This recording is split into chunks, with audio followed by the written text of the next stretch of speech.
Allahu Akbar, Allahu Akbar, Allahu Akbar, Allah.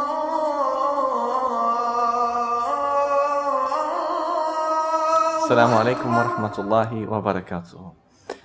In an age where celebrity culture is so pervasive as it is today, and things like fashion and cosmetics and the artificial beauty is so decisive, and it almost dictates a person's sphere of influence and whether he will be liked or disliked in this world, and where the image is set against the ideal, and the image is so more important, and the ideal kind of takes a back foot.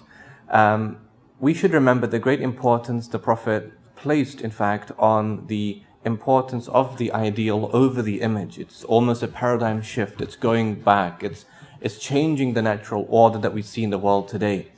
And I want to simply mention a very beautiful story pertaining to one individual who was not the image, or he was not the aesthetically beautiful. He didn't have the good looks, nor did he have was he in the best social class, nor did he have the best social standing, nor did he have a good job, nor did he have parents of whom we know. His lineage is unknown, his parents are unknown, we don't know what tribe he came from. His name was Julaybib, and even the name is from his description, because he's jalbab, because he's dwarf-like, and so he was very short, very diminutive. And people found that quite repulsive, and they were repelled by that. They kept their distance from him, and there are many people in the world who are like that. Not everyone is the same. Society is a complex mesh of all kinds of individuals. There are some who are poor, there are some who are rich, and some who are very good looking, and others who are not like that. And there are some who have good social statuses, and others who are not like that. But what does Islam say about that? And do we simply remain with our cliques and remain with our social groupings when it's very easy, or familiarity when we're familiar with people? No. Islam is not like that, and teaches us something very, very different, very distinct. And this individual, Julaybib, people kept their distance. But the one who approached him was the Prophet himself, peace be upon him. And the Prophet on one occasion inquired about him, and he inquired about his well-being. Like, what is your story, Julaybib? What is happening with you? Are you married these days? And Julaybib, of course, said that there is no chance of me getting married when I don't even have a companion. I don't even have a friend, let alone an intimate wife or intimate partner. And so the Prophet went to make inquiries about him, for him, and he knocked on one of the homes of one of the people of the Ansar, the supporters, those who helped the Prophet in Medina. And he inquired about marrying Julaybib to the daughter living in that home with her parents. And the parents were astonished, and they said that, we would marry our daughter happily to anyone except Julaybib.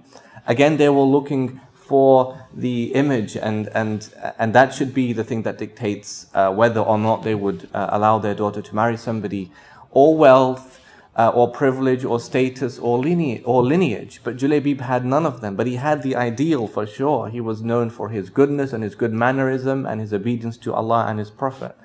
In any case, the daughter, she did end up marrying Julaybib because she was concerned about what the Prophet had to offer as a marriage partner. Now, the story, in fact, concerning Julaybib almost comes to a halt. We don't actually know that much more about him, except one tradition collected in one book of hadith, one book of prophetic tradition, when the Prophet was coming back from an expedition, and there were many who were killed in that expedition, many who survived also. And the Prophet, he inquired, and he says, are you missing anybody here? He asked his companions, and they said, we are missing nobody, O Prophet of Allah. And then he asked the question the second time, are you missing anybody? And then they said the second time, we are missing nobody. And then he asked the third time, do you miss anybody? And they said, no, we miss nobody else. We've counted everybody that were absent from us. But then the Prophet said, وَلَكِنِّي أَفْقِدُ جُلَيْبِيبَ, but I myself, I miss Julaybib. The Prophet turned his attention towards the one that they would never attend their attention to. The Prophet considered the one that they were mindless of. The Prophet considered the one that was socially deprived. The Prophet considered the one who had very little. But in his eyes and from his perspective, he had so much more, and was given credit and credence for that.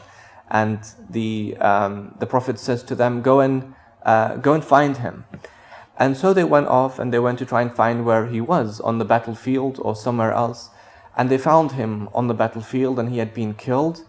And around him were others, enemies who had been killed. And the Prophet was informed and the Prophet went to him. And the Prophet stood by his body and the Prophet said it like this. He turned to him and he said, هَذَا مِنِّي وَأَنَا مِنْهُ. This man is from me and I am from him. This man is from me and I am from him. This man is from me and I am from him. And it was a very moving episode, in fact, for the Prophet's companions, because they were marveled by the fact how this man had been transformed by the recognition of the Prophet himself. How many people do we see in society like that, who live on the fringes of society?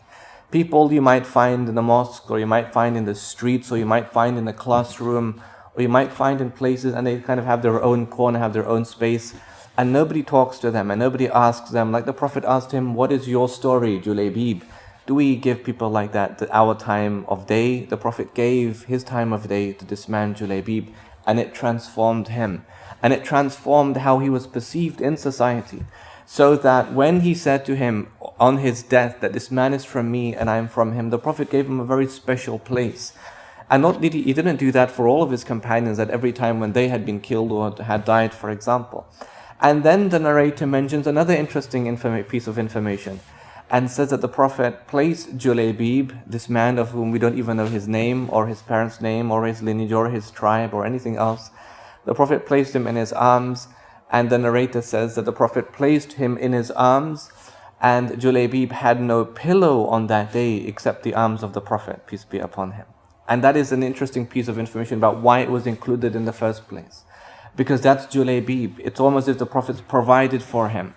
The Prophet brought him close to himself, shown human empathy for him.